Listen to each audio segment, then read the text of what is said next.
নারীদের জন্য কিছু আমল বলুন, কারণ রমজানে বাসায় সাহারি ইফতারি অন্যান্য কাজ করতে করতে বেশি বেশি আমলের সুযোগ তারা পান না। রমজানে হারিয়ে যাওয়া এমন কিছু আমলের কথা বলুন যা অধিক ফজিলতপূর্ণ আমল, কিন্তু তা অনেকেই জানে না বা আমল করে না। সাহারি খেতে খেতে ফজরের আজান দিয়ে দিলে করণীয় কি? কোন আমল করলে হিসাব ছাড়া জান্নাতে যাওয়া যাবে? এমন কোন আমল আছে কিনা যা করলে রোজা রেখে ক্ষুধা কম লাগবে? ঘুম থেকে জাগ্রত হতে না পারার কারণে যদি সাহারি খেতে না পারি এবং না খেয়ে রোজা রাখি, তাহলে রোজা হবে কিনা? এখন এক ধরনের হিজাবি বোরকা নেমেছে, যাহা মেয়ে থেকে শুরু করে বয়স্ক মহিলারাও পরিধান করছে ওড়না ছাড়া। সেই বোরকা পরে হাঁটলে সামনের দিকের কাপড় শরীরের সাথে লেগে থাকে এবং শরীরের সব বোঝা যায়। এমন বোরকা পরিধান করা যাবে কিনা এবং ইসলামে মেয়েরা বাহিরে এলে পর্দার বিধান কি? ভালোবাসার মানুষকে ইহকালে না পেলে পরকালে পাওয়ার জন্য মোনাজাতে চাওয়া যাবে কিনা? কাদের জন্য রোজা রাখায় ছাড় দেওয়া হয়েছে? জাহান্নামীদের আগুনের মধ্যে গরমের আযাব দেওয়া হবে, কিন্তু জাহান্নামীদেরকে বরফের মধ্যে ঠান্ডার আযাব দেওয়া হবে কিনা? সূরা তারাবি পড়া বেশি উত্তম নাকি খতম তারাবি পড়া উত্তম? কোরআন ধরে কসম কাটার পর তা ভঙ্গ করলে কি হবে? দেখুন, কসম বা শপথ করতে হবে আল্লাহর নামে। কোরআন স্পর্শ করে শপথ করা এটা শপথের মূল পদ্ধতি না, কিন্তু এরপরও যদি কেউ এরকম শপথ করে, তার উদ্দেশ্য যেহেতু হয় আল্লাহর নামে শপথ করাই, এই জন্য সেই শপথ রক্ষা না করলে তার কসমের কাফারা দিতে হবে। বুঝতে পেরেছেন? কিন্তু নরমালি কসম করার নিয়ম হলো আল্লাহর নামে শপথ করা।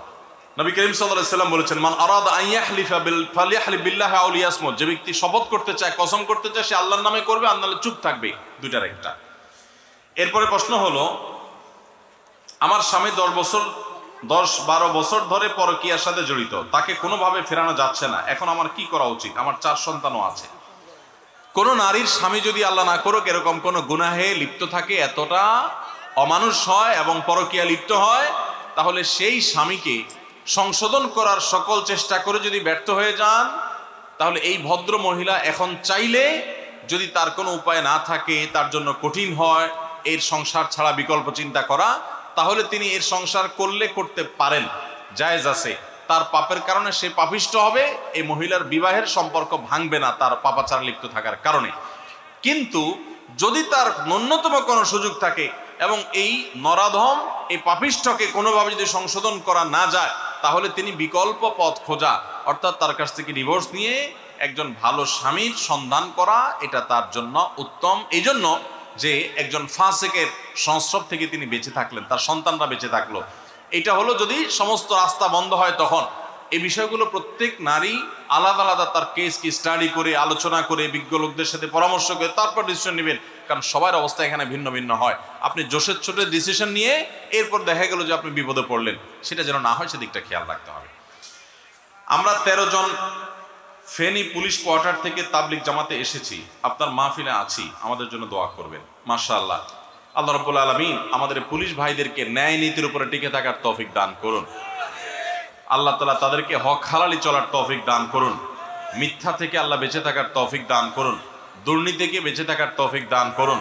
ঘুষ থেকে বেঁচে থাকার তৌফিক দান করুন। মিথ্যা মামলা দেওয়া থেকে বেঁচে থাকার তৌফিক দান করুন। মিথ্যা সাক্ষ্য থেকে আল্লাহ তাআলা হেফাজত করুন। আমাদের ভাইদেরকে আল্লাহ তাআলা আদর্শ পুলিশ হওয়ার তৌফিক দান করুন। ভাইরা আমার, আপনাদের আমিন আমিন তো উদ্দেশ্যমূলক মনে হইতেছে। আমি আমার দোয়া করতেছি, কিন্তু আপনাদের আমিনের জোর একটু বেশি বেশি মনে হইলো। কাহিনী কি ভাই? শুনেন, ওয়াজ মাহফিলে আমি দেখছি কোন প্রশ্নের উত্তর যদি মনে হয় যে কারোর গায়ে যাইতেছে, তখন আমরা খুব মজা পাই। অথচ একই দোষে হয়তো আমি নিজেও দোষী, আমি বেমালুম নিজেকে ভুলে যাই। এটা খুবই খারাপ জিনিস ভাই। আতা'মুরুনা আন-নাসা বিল বিররি ওয়া তানসাউনা আনফুসাকুম।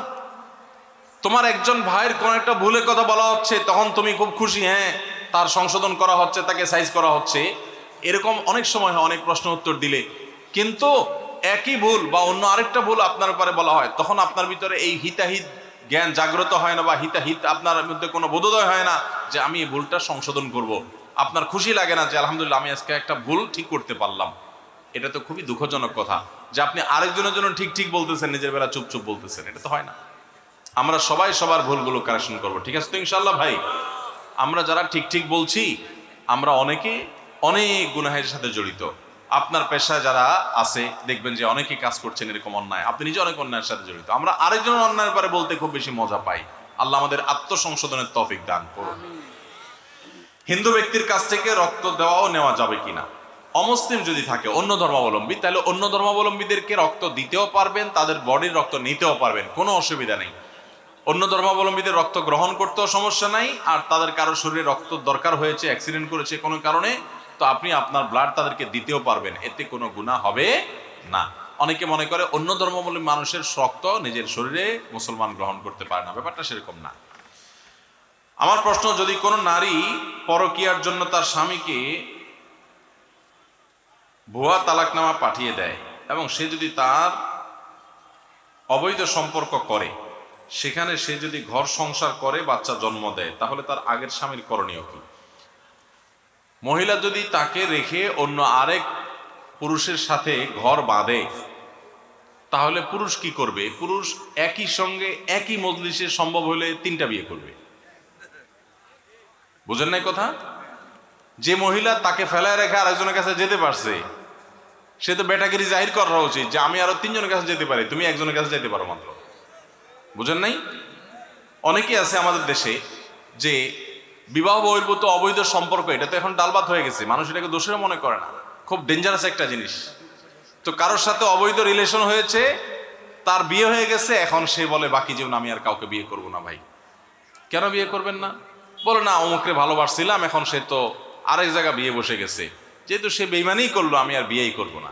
আমি বলি কপাল পোড়া, তোমার 4 বিয়ে করা উচিত একসাথে। তুমি এতদিন ভুল জায়গায় অজায়গায় ঘুরছিলা, এটা প্রমাণ হয়েছে। এই জন্য 2 রাকাত সেজদায় শুকর দেওয়া উচিত যে আল্লাহ তোমার শুকরিয়া, এতদিন যারে মনে করছিলাম তার সাথে ঘর সংসার করব, বিয়ে শাদী করব, এ তো আজ তো বেঈমান। এই বেঈমানের পিছিয়ে এতদিন ঘুরছিলাম, আমি তো এখন হুঁশ ফিরে আসছে, আল্লাহ তুমি আমার সময় মতো ফিরাইছো। বিয়ে করার 3 বছর পর যদি ভাগা দিতে বেড়ি, তখন কি হইতো? আগে আগে ভাগছে, বালা আগে ভাগে দূর হইছে, আল্লাহ আমারে বাঁচাইছে, শুকর আদায় করি। আর সে যদি একজনের কাছে বিয়ে করে সুখে থাকতে পারে, আমি একসাথে 4টা করে তারা দেখাই দিব। এটা হলো বেটাগিরি। বুঝতে পেরেছেন? কাপুরুষের মতো আপনি বলতেছেন না আমি বাকি জন বিয়ে করবো না, আমি মরে যাব, জ্বলে যাব, শেষ হয়ে যাবো, আমাকে বাঁচাতে পারবে না কেউ। মানে কি ভাইরা আমার? এই জন্য আমি সবসময় বলি, বিয়ে করে বীর পুরুষ আর প্রেম করে কাপুরুষ। প্রেম হয় চিপা চাপায়, বিয়ে হয় খুল্লম খোলা। বিয়ে করতে বেটাগিরি লাগে, প্রেম করতে বেটাগিরি লাগে না। বিয়ে করতে মোহর দেওয়া লাগে, প্রেম করতে শুধুমাত্র চীনা বাদাম খাওয়াইলে চলে। তাহলে এটা 2 নম্বর পথ, আর ওইটা 1 নম্বর পথ। 2 নম্বরে যাবেন না 1 নম্বরে আসবেন? ভাইরা আমার, বেশিরভাগ তরুণরা আমরা এই অপরাধে লিপ্ত। আল্লাহ আমাদেরকে হারাম থেকে বেঁচে থাকার তৌফিক দান করুন। তো যাই হোক, যে বোন, যে ভাই প্রশ্ন করেছেন, তার স্বামী, তার স্ত্রী ভুয়া তালাক দিয়ে গেছে, তার পরের বিয়েটা তার শরীরের সম্মত তালাক না হলে তার পরের বিয়েটা অবৈধ এবং বাতিল, এবং সেখানে তিনি জিনায় লিপ্ত। এই অবস্থা এই ভদ্রলোক অন্য কোথাও বিয়ে করতে পারেন। আবার তার স্ত্রীকে তিনি যদি ফিরে আনার উদ্যোগ নিতে চান এবং সে তওবা করে ফিরে আসতে চায়, সেটাও তিনি চাইলে করতে পারেন। এখন এক ধরনের হিজাবি বোরকা নেমেছে, যাহা মেয়ে থেকে শুরু করে বয়স্ক মহিলারাও পরিধান করছে ওড়না ছাড়া। সেই বোরকা পরে হাঁটলে সামনের দিকের কাপড় শরীরের সাথে লেগে থাকে এবং শরীরের সব বোঝা যায়, এমন বোরকা পরিধান করা যাবে কিনা, এবং ইসলামে মেয়েরা বাহিরে এলে পর্দার বিধান কি? এইরকম বোরকা পরলে তার উপর দিয়ে আরেকটা বোরকা পরতে হবে। বুঝেন নাই কথা? বোরকার উদ্দেশ্য হলো শরীরের সৌন্দর্য, এটা যেন পরপুরুষের সামনে ফুটিয়ে না তোলা হয়, সেটা যেন লুকিয়ে রাখা যায়, আবৃত রাখা যায়। এই জন্য দেখেন, যারা পর্দানসীন তাদের মতো আত্মসম্মান বোধ সম্পন্ন, তাদের মতো এতটা আত্মমর্যাদা বোধ সম্পন্ন যারা পর্দানসীন না, তারা কিন্তু সেরকম না। কারণ হলো, পর্দা করার মিনিং হলো যে একজন নারী, একজন মুসলিম নারী, তিনি সম্ভ্রান্ত, তিনি নিজেকে অন্য পুরুষরা তাকে নিয়ে বাজে চিন্তা কল্পনা জল্পনা করবে এই সুযোগ তিনি দিবেন না। এটা হলো তার ব্যক্তিত্বের ব্যাপার, এটা পার্সোনালিটির ব্যাপার। আর রাস্তাঘাটে যেখানে সেখানে তার সৌন্দর্য বিলায় বেড়াবে, আর মানুষ দেখে মনে মনে তাকে দর্শন করবে, জেনা করবে, মনে মনে তাকে নিয়ে জল্পনা কল্পনা করবে আজে বাজে। এরকম জিনিস যে করতে দেয়, তার ভিতরে ন্যূনতম কোনো ব্যক্তিত্ব আছে বলে আমরা বলতে পারি না। পর্দাটা ব্যক্তিত্বের পরিচায়ক, আর পর্দাহীনতা হলো ব্যক্তিত্বহীনতার পরিচায়ক। পরিষ্কার কথা। পর্দা এবং শালীন পোশাক, এটা মানুষের ব্যক্তিত্বকে প্রমাণ করে। আর পর্দাহীনতা, অশালীনতা এটা ব্যক্তিত্বহীনতাকে প্রমাণ করে। তাকে নিয়ে মানুষ নোংরা চিন্তা করুক, এটা যে চায়, তার মতো রুচিহীন মানুষ আর কি হতে পারে। আল্লাহ তাআলা আমাদেরকে পর্দার গুরুত্ব বোঝার তৌফিক দান করুন। এখন যদি এমন কোনো বোরকা পরেন যে বোরকাটা এতটা আঁটোসাঁটো, এতটা শরীরের সাথে লেগে থাকে, শরীর অঙ্গ প্রত্যঙ্গ ফুটে ওঠে, সেই বোরকা পরা আর সাধারণ কাপড় চোপড় পরে অশ্লীল পোশাক পরে চলাফেরা করা একই কথা। এই বোরকা পরা আর না পরা সমান। এই বোরকার উপরে বরং আরেকটা বোরকা পড়তে হবে। সো এরকম টেডি মার্কা বোরকা পড়লে শরীয়তের পর্দা হবে না, এটা পর্দার নামে তামাশা। ঘুম থেকে জাগ্রত হতে না পারার কারণে যদি সাহরি খেতে না পারি এবং না খেয়ে রোজা রাখি, তাহলে রোজা হবে কিনা? অবশ্যই রোজা হবে।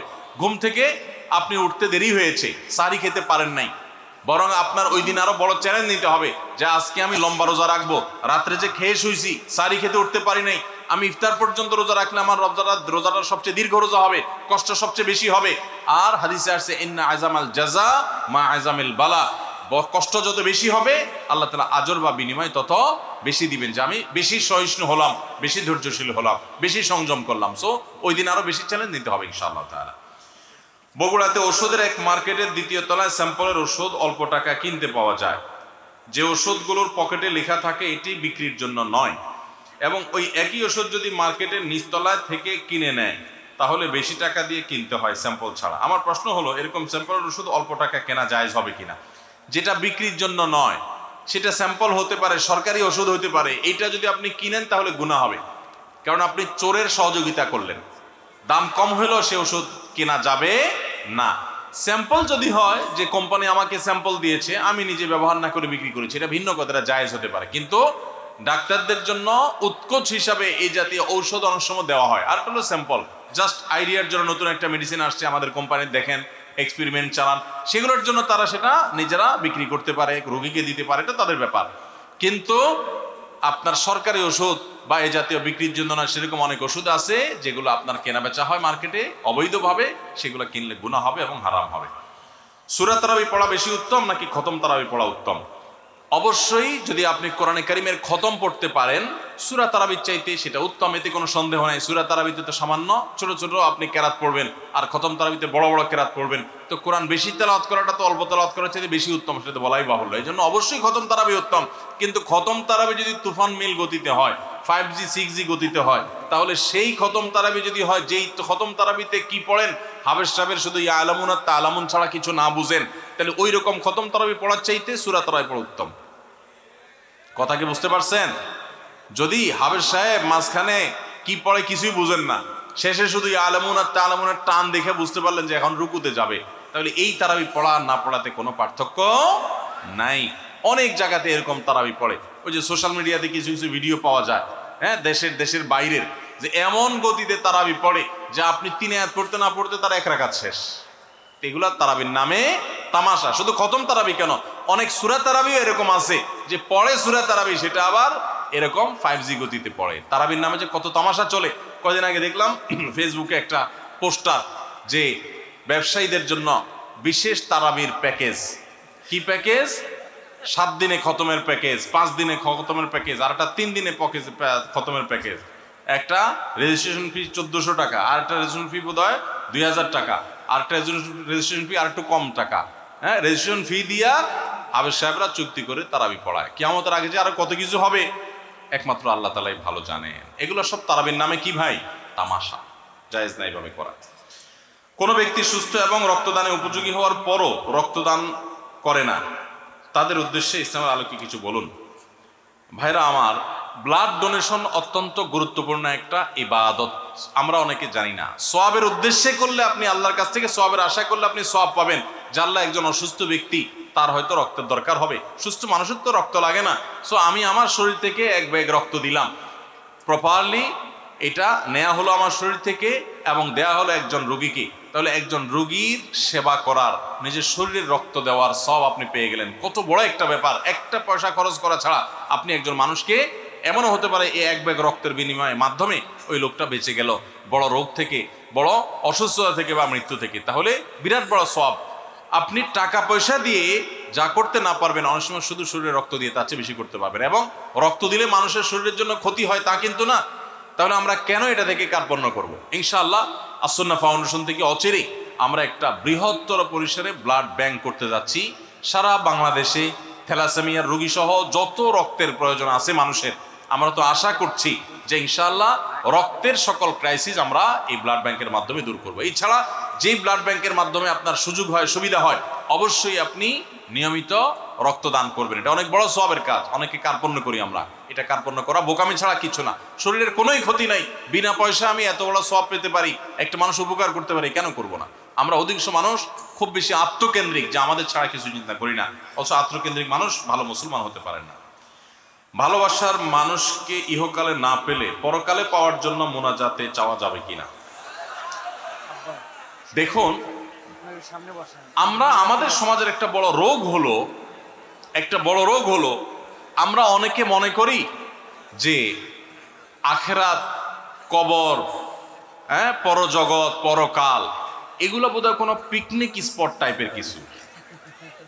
প্রশ্নের ধরন দেখলে এরকম বোঝা যায়। কদিন আগে কম্পিউটার লিখে নিয়ে আসছে। কদিন আগে একজনে প্রশ্ন করেছেন এক জায়গায়, প্রশ্নটা ছিল এরকম যে বলতেছে, হুজুর, একজন বাবা তিনি বলেছেন, আমি ছেলে মেয়েদেরকে বলছেন আমি তোদের জমি জমা ভাগযোগ করে দিয়ে যাব না, বলে দিয়ে যাব না কে কতটা পাবি, কারণ আমি চাই আমি কবরে শুয়ে শুয়ে তোদের কামড় কামড়ি দেখবো, মজা নেব।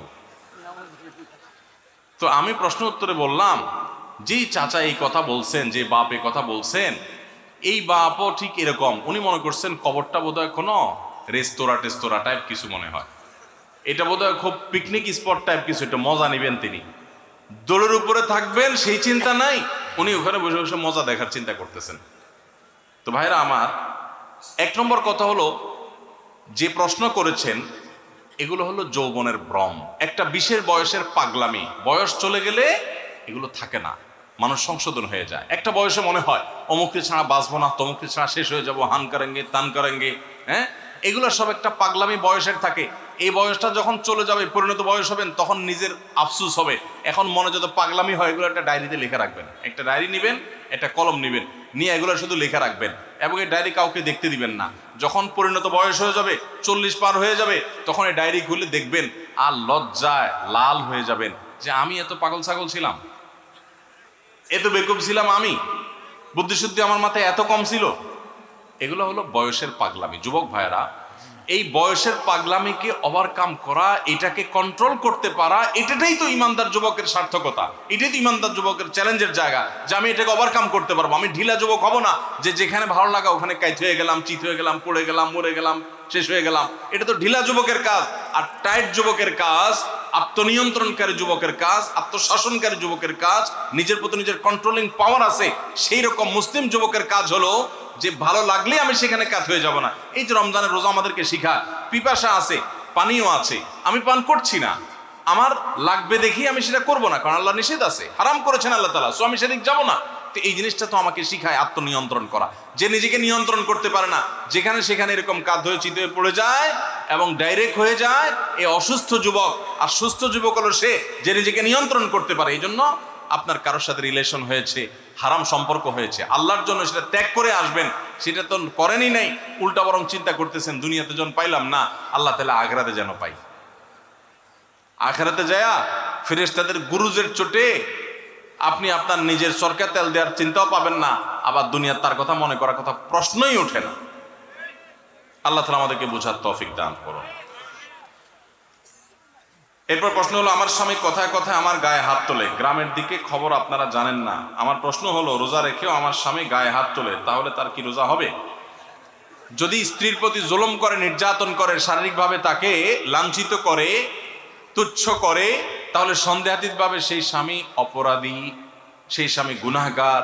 স্ত্রীর যদি অধিকার নষ্ট করে, তার প্রতি যদি জুলুম করে, কথায় কথায় গায়ে হাত তোলা অবশ্যই জুলুম। এই জুলুম যদি কোনো পুরুষ করে, কোনো স্বামী করে, তিনি রোজা রেখে জুলুম করছেন, তার মানে তিনি গাছের গোড়া কেটে আগায় পানি দিচ্ছেন, তিনি ওষুধও খাচ্ছেন, বিষও খাচ্ছেন, রোজা রেখে তার উপকার হচ্ছে, কিন্তু জুলুম করে তার আবার ধ্বংস তিনি ডেকে আনছেন। রোজার মর্ম যদি তিনি বুঝতেন তাহলে এটা করতেন না। নবী সাল্লাল্লাহু আলাইহি সাল্লাম বলেছেন, রোজাদার ব্যক্তির সাথে কেউ যদি ঝগড়া করতে আসে, সে বলবে, ভাই আমি রোজাদার, আমি ঝগড়ার উত্তর দিতে পারতেছি না। আর এই লোক বরং ঝগড়া তো দূরের কথা, আরো এক কাঠি সরস, সে বোর গায়ে হাত তুলছে, মারামারিতে লিপ্ত হচ্ছে, সন্দেহাতীতভাবে সে রোজার মর্যাদা রাখে নাই। এই লোক প্রকৃত অর্থে রোজাদার না, তারপরও তার রোজা সে রাখা কন্টিনিউ করবে এবং রোজার মর্মটা বোঝার চেষ্টা করবে।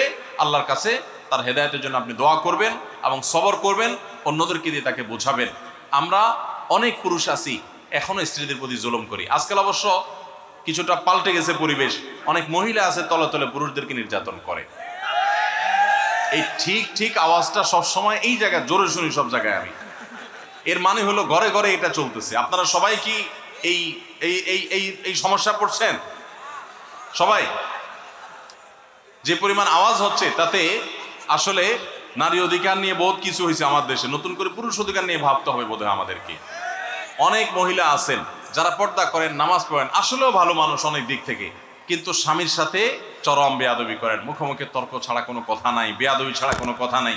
দেখুন, সেকুলার সমাজ ব্যবস্থা আমাদের মা বোনদেরকে উস্কে দেয়, হ্যাঁ, অধিকারের নাম দিয়া নানান কথা তাদেরকে ফুসলা ফাসলা শিখাই দেয়। সংসারটা ভেঙে ফেললে এর পরের ইতিহাসটা যে কত করুণ হয় এটা আর সেকুলাররা জানতেও আসে না, জিজ্ঞেস করতেও আসে না। এই জন্য আমাদের মা বোনদেরকে আমরা বলবো সবর করুন, এবং যদি স্বামী অমানুষ হয় তাকে শাসন করার জন্য নানামুখী উদ্যোগ গ্রহণ করেন, কিন্তু হুটহাট করে বেয়াদবি করবেন, সংসার ভেঙে ফেলবেন, এর মাধ্যমেই সব সময় সমাধান হয় না। এই জন্য সবর করতে শিখুন। বাইতুল হুদা জামে মসজিদের পেজে প্রশ্ন করেছেন, আচ্ছা, এমন কোনো আমল আছে কিনা যা করলে রোজা রেখে ক্ষুধা কম লাগবে? আমার পিপাসা চূড়ান্ত কষ্ট হয়, রোজা রেখে ক্ষুধা কম লাগবে এমন কোনো আমল আছে কিনা? সুবহানাল্লাহ। আর কিসের আমল চাওয়া বাকি আছে আপনাদের? দেখেন ভাই, আমল একটা আছে অবশ্য। আমল হলো, যে আমল করলে রোজা রাখলে আপনার ক্ষুধা কম লাগবে, সেটা হলো ঘুমের আমল। কিসের আমল? ঘুমের আমল। ফজর নামাজ পড়ে এরশাক পড়ে যদি ঘুম দেন, কাজ কাম যদি না থাকে, বেকার পাবলিক হন, জোহর পর্যন্ত দিলেন ঘুম, জোহর পড়ে আবার দিলেন ঘুম, আসর পর্যন্ত ঘুমাইলেন, আসর পরে তো ইফতারের টাইম হয়ে যাবে। তাহলে এটা একটা সহজ আমল, যে আমলে বোঝা যায় যে আপনার ক্ষুধা অনুভব হবে না, কম লাগবে ইনশাআল্লাহ।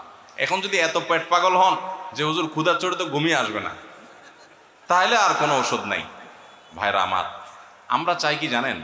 আমরা চাই হলো আল্লাহ দুনিয়াতেও আমার দিবা টয়টম্বর, আখেরাতেও টয়টম্বর দিব। আমি কোনো কষ্ট করতে রাজি না, আমি কোনো গুনাহ থেকে বাঁচতে রাজি না, আমি জান্নাতও চাই, আমি সবই চাই। আপনি রোজা রেখে ক্ষুধার কষ্টটা একটু সহ্য করবেন, এর বিনিময়ে তো আপনি জান্নাত পাবেন। এখন আপনি চান না ক্ষুধার কষ্ট আমি সহ্য করব না, আবার জান্নাতও আমি চাব। কেমন কথা ভাই? সামান্য একটু ক্ষুধার কষ্ট আপনি সহ্য করতে রাজি না।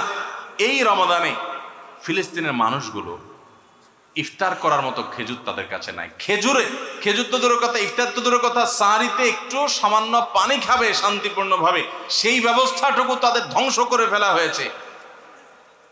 এরকম একটা সমাজে দাঁড়িয়ে সামান্য একটু রোজার সময় সাহারি ঠিকই খাবেন পেট ভরে, আপনি একটু কষ্ট হবে, সেই কষ্টটা পর্যন্ত সহ্য করতে রাজি না। আপনি কোন মুখে আল্লাহর কাছে জান্নাত আশা করবেন, দাবি করবেন? অনন্ত অসীমকারের সুখের ঠিকানা এই দুনিয়ার সমান 10 দুনিয়া কমপক্ষে, এর বেশিও হতে পারে, এরকম জান্নাত আল্লাহর কাছে আপনি ডিমান্ড করবেন, দোয়া করবেন, চাইবেন কোন মুখে? যে রোজার কষ্টটা আপনি সহ্য করতে রাজি না। আল্লাহর কাছে দোয়া করেন যে আল্লাহ আপনি আমাকে সবরের তৌফিক দান করুন। এরপর প্রশ্ন হলো, আমরা গরিব মানুষ, শ্রমজীবী, মাঠে আলু তোলা, সরিষা কাটা এবং মাটি কাটা ইত্যাদির কাজ করি। রোজা রাখা বিরাট কঠিন, রোজা রাখলে কাজ করা যায়, কাজ নাই, ভাত নাই, কি করব তাহলে?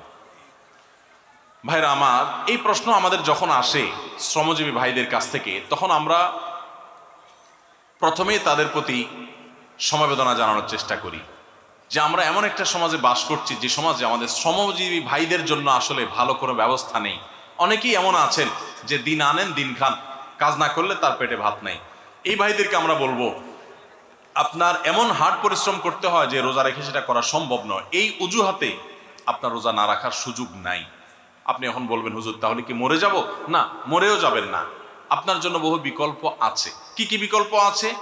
ধরুন একজন রিক্সা চালক, রিক্সা চালানো খুব হার্ড পরিশ্রমের কাজ। আজকাল অবশ্য বেশিরভাগ এলাকাতে মোটর লাগাই নিয়েছেন, যারা প্যাডেল মারেন পায়ে দিয়ে, তাদের অনেক কষ্ট হয়। এখন আপনি বলতে পারেন, হুজুর 8 ঘন্টা 7 ঘন্টা 6 ঘন্টা রিক্সা চালায় কিভাবে রোজা রাখবো এই গরমের সময়?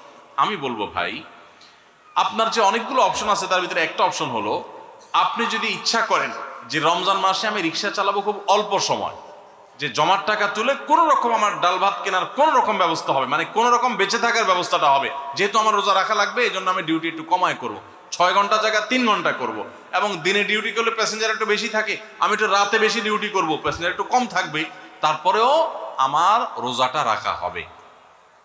চেষ্টা করলে উপায় আছে না নাই?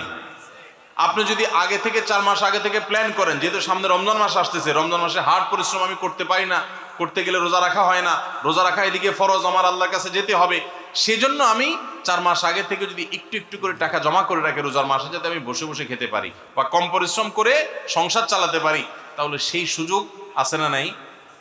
এরকম বহু সুযোগ আছে। আপনি লোন করে করতে পারেন, পরে সেই লোন পরিশোধ করতে পারেন। করোনার সময় দেখেন, আমরা অনেক কিছুকে মনে করি অসম্ভব, করোনার সময় সেগুলো যে সম্ভব সেগুলো আমরা হাতে কলমে দেখেছি। যখন কোয়ারেন্টাইনের সময় রিক্সা চালকদের রিক্সা বন্ধ ছিল, তখন কিভাবে চলেছেন? মাসকে মাস, বছর জুড়ে যদি চলতে পারেন, এখন 1 মাস চলতে পারবেন না। এই জন্য ভাই, কষ্ট হবে ঠিক, কিন্তু সদিচ্ছা থাকলে সম্ভব। আর যারা যত বেশি পরিশ্রম করবেন, আপনি শ্রমজীবী মানুষ, অভাবী মানুষ, আপনার শ্রম অনুযায়ী আল্লাহ তাআলা আপনাকে বিনিময় দেবেন ইনশাআল্লাহ। যারা যত বেশি কষ্ট করবেন, ওই ধনীদের রোজার চাইতে আপনার রোজার মর্ম আল্লাহ তাআলার কাছে অনেক বেশি। থাকা অবস্থায় মুরগি বা পশু জবাই করা যাবে কিনা? ইতিকাফ করা অবস্থায় মুরগি পশু জবাই করবেন কেন? কি দুঃখে? বাইরের লোকের টান পড়ছে? যদি আপনি মসজিদে থেকে করতে চান, করতে পারেন, হয়ে যাবে মুরগি জবাই, আপনার ইতিকাফেরও ক্ষতি হবে না, যদি এরকম কোনো লোক না থাকে মুরগি জবাই করার জন্য। যদি বিকল্প থাকে তাহলে সেটা করবেন, কারণ আপনি মসজিদে থেকে বাইরে মুরগি ধরে জবাই করা, এটা তো কঠিন একটা কাজ। এত কসরত করি কেন করতে যাবেন যদি অন্য লোক থাকে? যদি না থাকে কেউ, আপনি মসজিদ থেকে যদি মুরগি জবাই করে দেন, সেটা জায়েজ হতে পারে। আমার উপর যখন রোজা ফরজ হয়, তখন আমার বয়স 11 বছর ছিল, আমি তখন রোজা রাখি নাই। এখন কিভাবে রোজা রাখবো? আপনি এখন রোজা রাখবেন, আগের যত রোজা বাকি ছিল রাখেন নাই, সেগুলো কতগুলো হলো আনুমানিক একটা ফিগার বের করে এখন থেকে রোজাগুলো রেখে রেখে শেষ করবেন। আমি একজন নির্মাণ শ্রমিক, আমি রাজমিস্ত্রি, আমাদের হেড মিস্ত্রি মালিক পক্ষ থেকে টাকা পেলে কিছু টাকা রেখে দেয় শতকরা 20% হিসাবে। কেউ কিছু বললে তাকে আর কাজে রাখে না, এই টাকা তার জন্য হালাল হবে কিনা? দেখুন, এটা যদি শ্রমিকদের হক মেরে নেয় তাহলে তো সম্পূর্ণ হারাম, এতে কোনো সন্দেহ নেই। কিন্তু কখনো কখনো কন্ট্রাক্টররা চুক্তিতে আসে যে আমি ম্যান পাওয়ার বিজনেস যারা করে, যে আমি লোক সাপ্লাই দিব, সব ম্যানেজমেন্ট আমি করব, এবং তার এত টাকা বেতন, এর অতিরিক্তটা আমার থাকবে। তো এরকম যদি হয় তাহলে সেটা জায়েজ হতে পারে। কিন্তু মিস্ত্রির সাথে, সাধারণত হেড মিস্ত্রির সাথে যারা অধীনস্থ, তাদের সাথে ব্যাপারটা এরকম থাকে না নর্মালি, তাহলে সেক্ষেত্রে সেটা অধিকার নষ্ট করা হবে। জাহান্নামীদের আগুনের মধ্যে গরমের আযাব দেওয়া হবে, কিন্তু জাহান্নামীদেরকে বরফের মধ্যে ঠান্ডার আযাব দেওয়া হবে কিনা? জি ভাই, আল্লাহ মাফ করুন আমাদেরকে জাহান্নাম থেকে। কোরআনে কারিমে আল্লাহ তাআলা জামহারীরের কথা বলেছেন। জামহারীর হলো জাহান্নামে ঠান্ডার মাধ্যমে অপরাধীদেরকে শাস্তি দেওয়া হবে, কখনো গরমে জাহান্নামে আগুনে, আবার কখনো ঠান্ডার মাধ্যমে। উভয়টার কথাই কোরআনে আছে, একটা হলো নার আর একটা হলো জামহারীর। আমাদের সমাজে সালামের প্রচলন খুবই কম, আংশিক। কিছু মানুষ সালাম দেয় ভুল উচ্চারণে। শুদ্ধভাবে সালাম প্রচলন বাড়াতে আমরা কি করতে পারি? শুদ্ধভাবে সালামের উচ্চারণ বাড়ানোর জন্য শুদ্ধ করে সালাম দিতে হবে, আসসালামু আলাইকুম ওয়া রাহমাতুল্লাহ। কয়দিন পর পর দেখবেন কতগুলা সেকুলার, আধা সেকুলার, নাস্তিক, আধা নাস্তিক, এগোনাস্তিক, শিকি নাস্তিক, বহু রকমের আছে। এরা কয়দিন পর পর দেখবেন আপনারা সালাম দিলে, ইনশাআল্লাহ বললে, জাযাকাল্লাহ খায়ের বললে, সুবহানাল্লাহ, মাশাআল্লাহ, আলহামদুলিল্লাহ বললে এদের গায়ে জ্বলে। তো আমি বলি এগুলা বেশি বেশি করে বলবেন। এগুলো যত বেশি করে বলবেন তত বেশি সওয়াব পাবেন, কারণ এদের গায়ে যত আগুন ধরবে আল্লাহ তত খুশি হবেন। কারণ এরা যত ইসলাম বিদ্বেষী হওয়ার কারণে তাদের যত অ্যালার্জি হবে, তত বেশি আমরা ইমানদাররা আমাদের মানসিক প্রশান্তি পাবো, যেহেতু তাদের কাছে এগুলোতে অ্যালার্জি হয় এবং সেটাতে শয়তান খুশি হয়। সো শয়তান বেজার হয় আমরা এগুলো বেশি বললে। অতএব শয়তানকে বেজার করাটাই আমাদের ইবাদত। এই জন্য আমরা এগুলো বেশি করে বলবো ইনশাআল্লাহ, শুদ্ধ করে সালাম দেব। সালামের ক্ষেত্রে একটা বিশেষ কথা বলতে চাই। কর্পোরেট দুনিয়াতে সালামের ব্যবহার, সালামের প্রচলনটা খুব কম হয়। খুব দুঃখজনক একটা ব্যাপার। বড় বড় বাণিজ্যিক প্রতিষ্ঠানগুলোতে, অফিস আদালতগুলোতে সালাম দেওয়া নেওয়া হয় না। কেন দেওয়া নেওয়া হয় না? কারণ হলো সালাম দিলে মনে করে হুজুরি হুজুরি ভাব। ওই জায়গাগুলোতে আরো বেশি করে সালাম দিবেন, বেশি করে সালাম দিবেন। এটা মূর্খতা, অজ্ঞানতা। সালাম দেওয়া মানে শান্তির দোয়া করা। আমরা কোন একটা সমাজে বাস করছি যে কর্পোরেট প্রতিষ্ঠানগুলোতে সালাম দিলে মনে করা হয় মানে লোকটা বোধহয় খ্যাত কিসিমের, এরকম একটা মনে করা হয়। ওই জায়গাগুলোতে আরো বেশি করে সালাম প্রচলন করবেন ইনশাআল্লাহ। কোন আমল করলে হিসাব ছাড়া জান্নাতে যাওয়া যাবে? হিসাব ছাড়া জান্নাতে যাওয়ার জন্য বিভিন্ন আমলের কথা আছে। আল্লাহ তাআলা কিছু মানুষকে কিয়ামতের দিনে বিনা হিসাবে জান্নাতে দিবেন, বিশেষ করে যারা আল্লাহর প্রতি তাওয়াক্কুল এবং ভরসা এই লেভেলের থাকবে যে তারা কারোর কাছ থেকে ঝাড়ফুঁকের আশ্রয় নেওয়া, কারোর কাছ থেকে কোনো কিছু আশ্রয় নিবে না। এটা আপার ক্লাসের মুত্তাকিদের, মুতাওয়াক্কিলদের কথা, তাওয়াক্কুলকারীদের কথা। কিন্তু যারা সবর করবে, রাগ উঠবে, বিভিন্ন সময় নিজেকে ধরে রাখতে পারবে, নিয়ন্ত্রণ করবে, মুখ দিয়ে কিছু বলে দিবে না মুখ ফসকে, এরকম নিয়ন্ত্রণকারী যারা থাকবে তাদের সম্পর্কে নবী সাল্লাল্লাহু আলাইহি কোরআন কারীমে আল্লাহ বলেছেন ইন্নামা ইউওয়াফাস সাবিরুনা আজরাহুম বিগাইরি হিসাব, ধৈর্যশীলদেরকে আল্লাহ হিসাব ছাড়া বিনিময় দিবেন। সাহরি খেতে খেতে ফজরের আজান দিয়ে দিলে করণীয় কি? সাহরি খেতে খেতে যদি ফজরের আজান দিয়ে দেয় এবং ওয়াক্ত হয়ে গেছে, ওয়াক্ত মতোই আজান দেওয়া হয়েছে, আজান দেওয়া হয়েছে তার মানে ওয়াক্ত হয়ে গেছে, তখন আপনি খাচ্ছেন, তাহলে সেই রোজা আপনাকে আবার রাখতে হবে, এই রোজা হয় নাই। কারণ সাহরি খেতে হবে ফজরের ওয়াক্ত হওয়ার আগে আগে। ফজরের ওয়াক্ত শুরু হয়ে গেছে, তখনও আপনি খাওয়াতেই আছেন এবং গিলেছেন, তাহলে আপনার রোজা হবে না। যদি এমন হয় যে ওয়াক্ত হচ্ছে তার আগ মুহূর্তে খেয়েছেন, এখন মুখে খাবার আছে, খান নাই, নিয়েছেন খাওয়ার জন্য, বাকি ওয়াক্ত হয়েছে বা আজান হয়েছে দেখে আপনি ফেলে দিয়েছেন, তাহলে রোজা হতে পারে। এখন দেখবেন যে ওয়াক্ত হওয়ার পরে কিছু খাইছেন কিনা, অল্প যদি খেয়ে থাকেন ওয়াক্ত হওয়ার পর, ধরুন আপনার 5:20 আজান হলো বা ওয়াক্ত হলো ফজরের, তা আপনি ঠিক 5:20 সময় অল্প একটু খেয়েছেন, এক ডুব পানি খেয়েছেন, বাস এই রোজাটা আপনার আবার রেখে দিতে হবে, কাজা করতে হবে। আমি অনার্স পড়ুয়া যুবক, আমি জান্নাতে যেতে চাই, এই জন্য আমাকে উদ্দেশ্য করে একটা নসিহা করুন। আমি আপনাকে উদ্দেশ্য করে বলতে চাই, যুবকদের সবচেয়ে বড় আল্লাহ ভীরুতার প্রমাণ হলো তাদের চরিত্রের হেফাজত। চরিত্রের হেফাজত। আপনি কোনো অবৈধ রিলেশনে যাবেন না, এই চ্যালেঞ্জটা নেন। সমস্ত যুবকরা যদি যায়, আপনি একা স্রোতের বিপরীতে চলার চেষ্টা করবেন। যদি টিকে থাকতে পারেন, চরিত্রকে হেফাজত করতে পারবেন, আপনি হবেন সবচেয়ে বড় ইবাদত গুজার যুবক, সবচেয়ে আল্লাহওয়ালা যুবক। যুবকদের সবচেয়ে বড় বুজুর্গি হলো এই চরিত্রের হেফাজত করতে পারাটা। তাদের জন্য নফল আমল বা অন্য কোনো কিছু এত বড় বুজুর্গির ব্যাপার না। ওয়াজ মাহফিলের ভলান্টিয়ারি কাজ করেন অনেক বেশি, এটা আপনার জন্য বড় বুজুর্গির ব্যাপার না। আপনার জন্য বড় বুজুর্গির ব্যাপার হলো আপনার স্কুলে, কলেজে, ইউনিভার্সিটিতে গিয়া অবৈধ কোনো সম্পর্ক করেন না। হাফেজ হলেই কি জাহান্নামের আগুন হারাম হবে? জি না। হাফেজ হলে, কোরআন অনুযায়ী আমল করলে, তখন তার জন্য আল্লাহ তাআলা জান্নাত দান করবেন। হাদিসে এরকম সুসংবাদ দেওয়া হয়েছে। কিন্তু শুধু হাফেজ হয়েই গেছেন, সাথে সাথে আপনি জান্নাত পেয়ে যাবেন, এমন কোনো কথা নেই।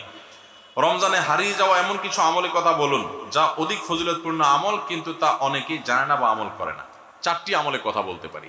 4টি আমল আমরা অনেকেই গুরুত্ব দেই না, অথচ সে আমলগুলো আমাদের পুরো রমাদানকে সম্পূর্ণ সার্থক করে দিতে পারে, অর্থবহ করে দিতে পারে, রমজান সাকসেস করে দিতে পারে। সে 4টার ভিতরে প্রথম এবং 1 নম্বর যেটা বলতে চাই তা হলো, রমজান মাসে রোজা রেখে এবং রাতের বেলা পুরো রমজান জুড়ে সকল প্রকার পাপাচার, কাউকে কষ্ট দেওয়া, গালি দেওয়া, হক নষ্ট করা, সব ধরনের গুনাহ থেকে, গীবত, শিকায়াত করা, চোখের গুনাহ, সোশ্যাল মিডিয়া ইত্যাদি সবগুলো থেকে বেঁচে থাকবেন। প্ল্যান করে যে কোনো মূল্যে, প্রয়োজনে আমি আইডি ডিঅ্যাক্টিভ করে ফেলবো, অ্যাপ ডিলিট করে ফেলবো, তারপর সব ধরনের গুনাহ থেকে বেঁচে থাকবেন। এটা হলো রমজান সার্থক করার সবচেয়ে গুরুত্বপূর্ণ কাজ। 1। 2 নম্বর হলো, রমজানে আমরা অনেকে কোরআন পড়ি কিন্তু কোরআন শোনাশুনি করি না। হাফেজরা করে অবশ্য। নবী করিম সাল্লাল্লাহু আলাইহি সাল্লাম রমাদানে শোনাশুনি করতেন, এটা একটা হারিয়ে যাওয়া সুন্নাহ বলতে পারি। জিবরিলকে তিনি শোনাতেন, আবার জিবরিলের কাছ থেকে তিনি শুনতেন। এই জন্য আপনি কোরআন পড়বেন, আপনার স্ত্রী শুনবে, আবার স্ত্রী পড়বে, আপনি শুনবেন। স্ত্রী বলে কোনো কথা নয়, এরকম একে অন্যের সাথে কোরআন শোনাশুনি করবেন, এটা একটা হারিয়ে যাওয়া আমল। 3 নম্বর হলো, রমজানের শেষ 10 দিন ইতিকাফ করবেন। রমজানের শেষ 10 দিনের ইতিকাফ এমন একটা আমল, রমজান রোজা ফরজ হওয়ার পর থেকে নিয়ে মৃত্যু পর্যন্ত নবী সাল্লাল্লাহু আলাইহি ওয়াসাল্লাম জীবনে কখনো ইতিকাফ ছাড়েন নাই। আমরা ম্যাক্সিমাম মানুষ জীবনে কখনো করি নাই। ইতিকাফ করা হলো আল্লাহর ঘরে এসে গাঁটটি বোসকানি পড়ে যাও যে আল্লাহ ক্ষমা করা ছাড়া যাব না। ইতিকাফ করা যদি মসজিদে ঘুমায়াও থাকে, ইতিকাফ করাটাই যেহেতু একটা স্বতন্ত্র ইবাদত, সো তার ইতিকাফ করার মাধ্যমে লাইলাতুল কদর তিনি অটোমেটিক পাবেন ইনশাআল্লাহ। এই জন্য ইতিকাফের আমলটা আমাদের রমাদানকে সার্থক করে দিতে পারে, অথচ এটা হারিয়ে যাচ্ছে। আর 4 নম্বর এবং সর্বশেষ হলো, রমজানের শেষ দশক হলো ইবাদতের দশক, আমলের দশক। আমরা প্রথম 2 দশকে যা পারি না পারি, শেষ দশক বেশি আমল করার চেষ্টা করব। অনেকে আমরা শহর থেকে গ্রামে যাওয়ার জন্য পরিকল্পনা করতে করতে 4-5 দিন চলে যায়। অনেকে কেনাকাটার জন্য 4-5 দিন ব্যয় করে ফেলি। ঈদের প্রস্তুতির জন্য আমাদের শেষের দিনগুলো নষ্ট হয়ে যায়। এগুলো না করে আল্লাহর ওয়াস্তে শেষ দশককে ইবাদতের জন্য রিজার্ভ করে ফেলি, গোটা ফ্যামিলি সহ ইবাদত বন্দেগী করি, রমজানটাকে আমরা উপভোগ করতে পারবো ইনশাআল্লাহ। এটা আমাদের জন্য তৃপ্তির রমাদান হবে। আল্লাহ আমাদেরকে তৌফিক দান করুন। তাহলে 4টি আমলের কথা বলেছি, সকল প্রকার গুনাহ থেকে বেঁচে থাকা, কোরআন শোনাশুনি করা, ইতিকাফ করা এবং রমজানের শেষ দশকে বিশেষভাবে ইবাদতের পরে যত্নশীল হওয়া, শেষ দশকে সকল ব্যস্ততা কমায় দেওয়া। এই 4টি জিনিস আমাদের রমাদানকে সার্থক করতে পারে ইনশাআল্লাহ। কাদের জন্য রোজা রাখায় ছাড় দেওয়া হয়েছে? কাদেরকে রোজা রাখার ব্যাপারে ছাড় দেওয়া হয়েছে? নাম্বার 1, অসুস্থ ব্যক্তি। এত অসুস্থতা যে অসুস্থ অবস্থা রোজা রাখতে পারে না, তাহলে তিনি পরবর্তীতে রোজা রাখলেও হবে। আল্লাহ বলেছেন ফাইদাতুম মিন আইয়ামিন উখর, অন্য সময় রোজা রাখবে সে। আর যদি একেবারে অক্ষম হয়, তাহলে সে ফিদিয়া দিয়ে দিবে, রোজার প্রত্যেকটা রোজার বিনিময়ে একটা করে ফিতরা হিসাব করে দিয়ে দিবে। আর যদি সুস্থ থাকে, তাহলে সেক্ষেত্রে সফরে থাকলে তার জন্য রোজার ছাড় আছে। আল্লাহ বলেছেন ফামান কানা মিনকুম মারিদান আও আলা সাফারিন, কেউ যদি সফরে থাকে ওই অবস্থা তার কয়টা রোজা যদি বাদ যায় সফরে থাকার কারণে ওইগুলো পরে রাখলেও হবে। তাহলে সফর অবস্থা রোজার ছাড়া আছে, অসুস্থ অবস্থা রোজার ছাড়া, যদি অসুস্থতা সেই লেভেলের হয়, সামান্য একটু সর্দি কাশি হয়েছে আর ওই অজুহাত দিয়ে রোজা রাখলে না, সেই সুযোগ কিন্তু নাই। তাহলে এই দুই অবস্থা রোজা না রাখার সুযোগ আছে। আর মেয়েরা তো মাসিক অবস্থা রোজা রাখবেই না, নিষেধ তখন। শবে কদরের নামাজের নিয়ম, নিয়ত ও কোন সূরা দিয়ে পড়তে হয় একটু জানাবেন। শবে কদরের নামাজের আলাদা কোনো নিয়ম নেই যে 2 রাকাত করে অমুক সূরা এতবার পড়তে হবে অমুক রাকাতে, এরকম কোনো কথা নেই।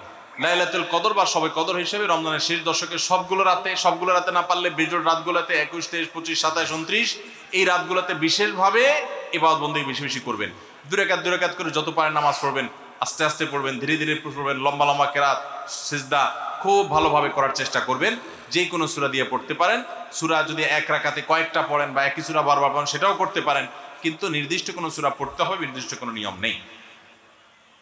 এরপরে প্রশ্ন হলো, রমজানের প্রথম 10 দিন, মাঝের 10 দিন ও শেষের 10 দিনকে বলা হয় রহমত, মাগফিরাত ও নাজাতের দিন। এটা কতটা সহি? তাহলে কি ওই দিনগুলোতে রহমত, মাগফিরাত, নাজাত পাওয়া যাবে নাকি বাকি দিনগুলোতেও পাওয়া যাবে? দেখুন, এই হাদিসের সনদকে মুহাদ্দিসরা কেউ কেউ কিছুটা দুর্বল বলেছেন, কিন্তু এটার মাধ্যমে এটাও হতে পারে যে এই দশকে বিশেষভাবে রহমত দেওয়া হয়, অন্যগুলোতে আমভাবে দেওয়া হয়।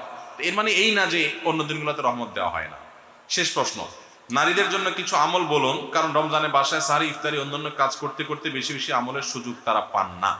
মা বোনরা ইফতারি সাহারি ব্যস্ততায় অনেকেই রমজানে ইবাদত বন্দেগীর সুযোগ পান না, তাদের জন্য আমরা বিশেষ কিছু পরামর্শ দিতে পারি। নাম্বার 1, রমজানের আগে থেকে ইফতারের যে আইটেমগুলো আগে থেকে জোগাড় করা যায় সেগুলো আগে থেকে জোগাড় করে, যেমন পেঁয়াজি আইটেম ইত্যাদি অনেক সময় বেটে ফ্রিজে রেখে দেওয়া যায়। যেগুলো আগে করা যায় সেগুলো আগে করে রাখেন যাতে রমজানে ইবাদতবন্দি করতে পারেন। সাহারির সময় ভোর রাতে খেতে উঠে সবাই খাওয়া দাওয়া করে রেখে চলে যায়, আমাদের মা বোনরা দেখা যায় থালা বাসন নিয়ে ব্যস্ত হয়ে পড়েন। ওই টাইমে থালা বাসন রেখে, যেটা যেভাবে সেভাবে ঢেকে রেখে আপনি মাশগুল হয়ে যান দোয়াতে সাহারির সময়। এরপরে ফজর নামাজ পড়ে আপনি এবার কাজে লেগে যান। ওই মূল্যবান সময়গুলো নষ্ট করবেন না। আর যখন থালা বাসন ধোবেন বা ইফতার বানাবেন তখনও মনে মনে আল্লাহর স্মরণ, আল্লাহর সাথে কথা বলা, আল্লাহর কাছে দোয়া নিবেদন করা, জিকির আজকার করা, সে চেষ্টা করতে পারেন। তাহলে ইনশাআল্লাহ আপনাদের রমাদান অর্থবহ হবে। আরেকটা জিনিস হলো, আপনারা রোজাদারদের জন্য খাবার প্রস্তুত করছেন, ইফতার রেডি করছেন, এর কারণে কিন্তু আলাদা সওয়াব পাবেন। এটা আপনাদের জন্য সওয়াব থেকে শূন্য বা খালি কিন্তু না। অতএব নিয়ত করে নেবেন যে আল্লাহ, রোজাদারদের জন্য আমি খাবার তৈরি করছি, আমাকে আপনি সওয়াব দিবেন। ইনশাআল্লাহ আপনারা আল্লাহ তাআলার কাছে আজর এবং বিনিময় পাবেন। এবং মেয়েরা যদি মাসিক অবস্থায় থাকেন, রোজা না থাকে, ওই অবস্থায় তারা ইসলামিক বই পুস্তক পড়তে পারেন এবং বিভিন্ন ভালো ভালো বই পুস্তক পড়তে পারেন, জিকির আজকার করতে পারেন, ইস্তিগফার এবং দোয়া দরুদ করতে পারেন। আল্লাহ তাআলা আমাদের সবাইকে যা শুনলাম জানলাম আমল করার তৌফিক দান করুন।